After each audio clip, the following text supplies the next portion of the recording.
Bonjour à toutes et à tous et bienvenue dans Art et Marché, votre émission hebdomadaire consacrée au marché de l'art. Et aujourd'hui, c'est une émission spéciale consacrée aux principales conclusions du rapport Artprice sur le marché de l'art 2023 qui vient d'être publié. Nous recevons Céline Moine, qui est directrice de la rédaction d'artprice.com. Elle va nous mettre ces chiffres en perspective. Tout de suite, c'est Art et Marché.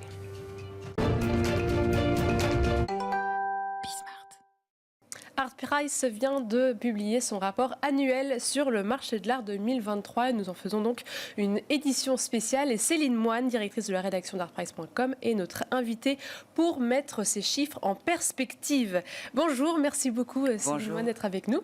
Alors, pour bien comprendre d'abord les chiffres, si je ne me trompe pas, ces chiffres sont basés donc sur les résultats des enchères, seulement enchères, en France et à l'international, et sur les beaux-arts. C'est ça. C'est-à-dire qu'on se situe vraiment sur ce que nous, on appelle le fine art, et on va analyser le marché des enchères vraiment à travers la planète, c'est-à-dire toutes les maisons de vente, sur une année, avec des œuvres d'art qui sont d'artistes nommés, identifiés. Donc, on exclut le mobilier notamment, et les œuvres qui sont attribuées à. Oui, et donc c'est tout ce qu'on appelle les collectibles, donc c'est-à-dire les voitures, etc. Exactement. Ça ne rentre pas en compte. Uniquement le marché des beaux-arts. Je lisais la première ligne de ce rapport, je vais la dire à voix haute. Notre rapport du marché de l'art en 2023 est beaucoup plus rassurant que les présenter les seuls résultats des grandes sessions de prestige. Et donc ce qui est intéressant à travers cette phrase, c'est que voilà, on note que les grands chiffres, les œuvres conséquentes aux artistes aussi conséquents, les grands noms, c'est surtout dans cette partie-là que ont germé les inquiétudes. Germer les inquiétudes parfois, c'est-à-dire qu'effectivement le marché très haut de gamme a été moins dynamique que l'année dernière. Et parfois, on a retrouvé des retours de grandes ventes aux enchères dans la presse où il a pu dire oui, effectivement, telle et telle œuvre majeure ont été retirées ou vendues modestement finalement par rapport au prix attendu. Et il est vrai que l'enthousiasme n'était pas tout à fait le même sur ce segment du marché très très haut de gamme en 2023 qu'en 2022. Et quand on dit que, c'est vrai qu'on a beaucoup entendu, le marché s'est réajusté, ce sont des termes qu'on a entendus, ça concerne justement, ça concerne seulement ce marché haut de gamme ou c'est vraiment tout le marché de l'art? On peut dire que ce marché de l'art s'est réajusté en 2023 par rapport aux années précédentes. J'aurais tendance à dire que c'est surtout concernant le marché très haut de gamme et pour certaines pièces, parce qu'on a vécu aussi des enthousiasmes incroyables pour des œuvres très haut de gamme. Ce qui se passe surtout, c'est qu'on a eu une contraction vraiment de l'offre très haut de gamme, après une année 2022 qui était absolument exceptionnelle. Parce que si on se souvient bien, si on remet un petit peu les choses en perspective, en 2022, on a eu notamment 3 collections majeures qui ont été vendues aux enchères, les collections Paul Allen, Thomas et Doris Hamann et Anne Bass. Et ces 3 collections, à elles seules, ont rapporté quelque chose comme 2,4 milliards de dollars pour quelques centaines de lots. Donc moins de 1% des transactions mondiales. Et c'est un poids extrêmement fort en termes de produits des ventes. C'est quelque chose qui n'arrive, la collection Allen, on parlait de vente du siècle, voilà, ce sont des œuvres vraiment exceptionnelles. Donc on n'a pas eu de choses aussi brillantes et fastes, effectivement, en 2023, ce qui a ralenti un petit peu le faste du marché de l'art, du produit des ventes.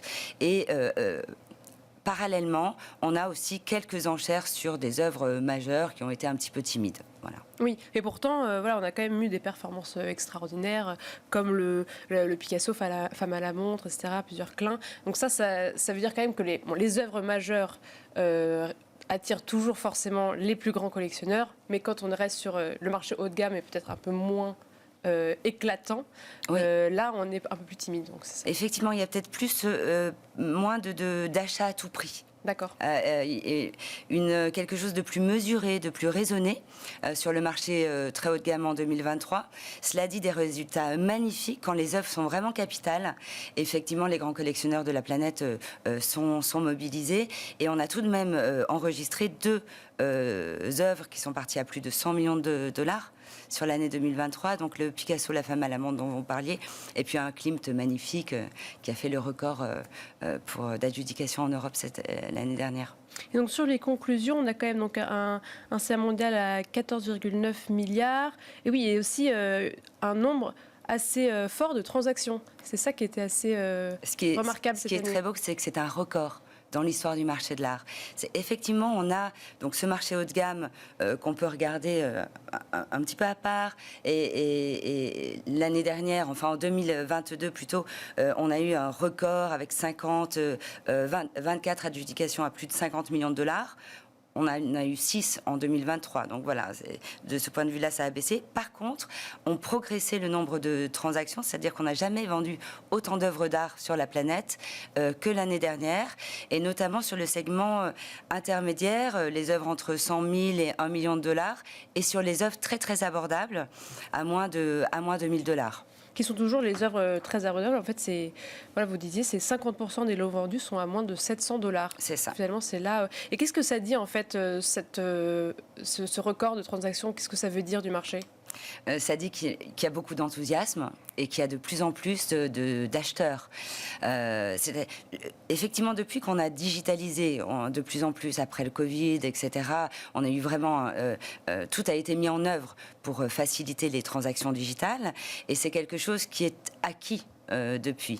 Et nombre de collectionneurs à travers la planète peuvent accéder facilement à ces enchères en ligne. Parfois, elles sont à la fois physiques et en ligne, sachant que d'autres sont totalement online et avec des temps de mise qui sont un petit peu plus longs. Et effectivement, on constate qu'il y a de plus en plus d'enchérisseurs et de jeunes acheteurs. C'est ce que détaillent les maisons de vente dans leur rapport de fin d'année, notamment Philips, qui faisait part pour l'année 2023 de la moitié de primo-accédants. C'est-à-dire que donc ce qui est phénoménal, ce qui est énorme. Énorme. Et on sait, en fait, parce que énormément d'éléments ont été créés au sein des maisons de vente pour attirer les plus jeunes. Ça a été pensé un focus. Bon, ça c'est un peu hors rapport, mais est-ce que ça c'était un focus de cette année 2023 justement, peut-être parce qu'il n'y avait pas de forte collection? Donc est-ce que ce serait une stratégie des maisons de vente de proposer des lots plus abordables? Je ne sais pas. Je pense qu'il faudrait leur demander à eux. Ils ont tout à fait conscience du fait que depuis la période Covid et pendant la période Covid, cette tranche des œuvres à moins de 1 000 euros a très fortement fait un boom assez important. Donc, ils répondent aussi à la demande, et je pense que les nombreuses lithographies, estampes, photographies dans une moindre mesure, mais vont satisfaire tout un public qui est jeune, qui est parfois éloigné. C'est facile à acheter, à recevoir, à envoyer, Bien etc. sûr.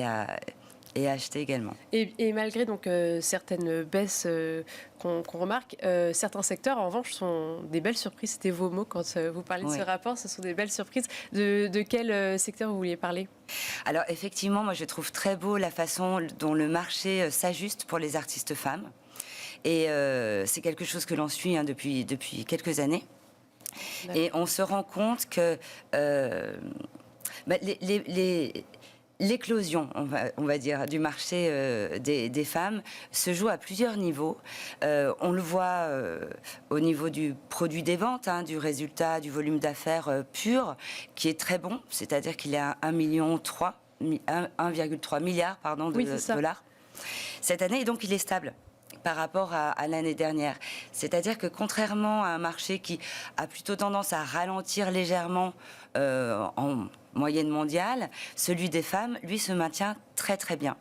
Ce qui est beau de constater, c'est qu'on était au début des années 2000 à peine 100 millions de dollars de transactions. Autour des 100 millions de dollars. En 23 ans, voilà. Ça a explosé. En 23 ans, on a dépassé le milliard.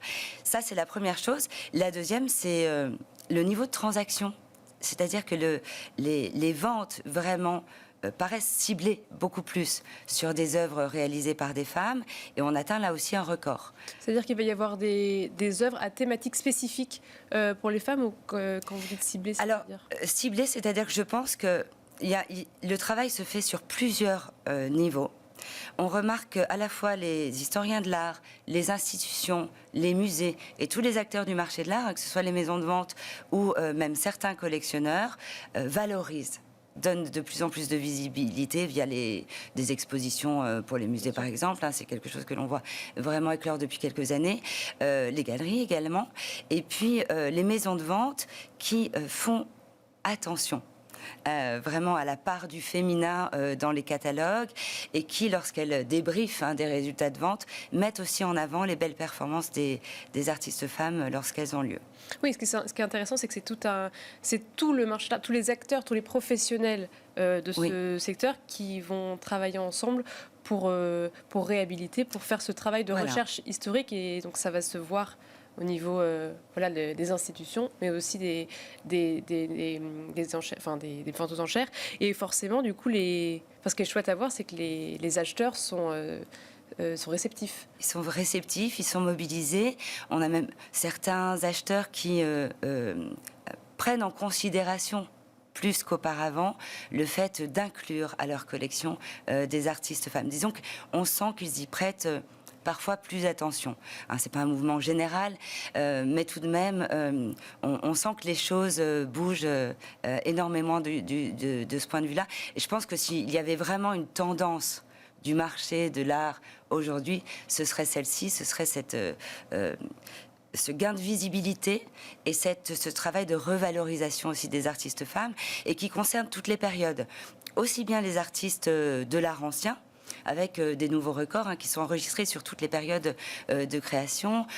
Évidemment, les papesses du XXe siècle, dont Louise Bourgeois, Georgia O'Keeffe, Yayoi Kusama, qui fait partie du top 10 mondial des artistes mondiaux classés par volume d'affaires. Donc ça, ce n'est pas rien. Et oui, il y a de vraies progressions. Alors qu'il y avait une quasi-invisibilité des femmes dans les grands classements, tels que ceux-ci, il y a 5, il y a 10 ans. Et aujourd'hui, elle commence à prendre place.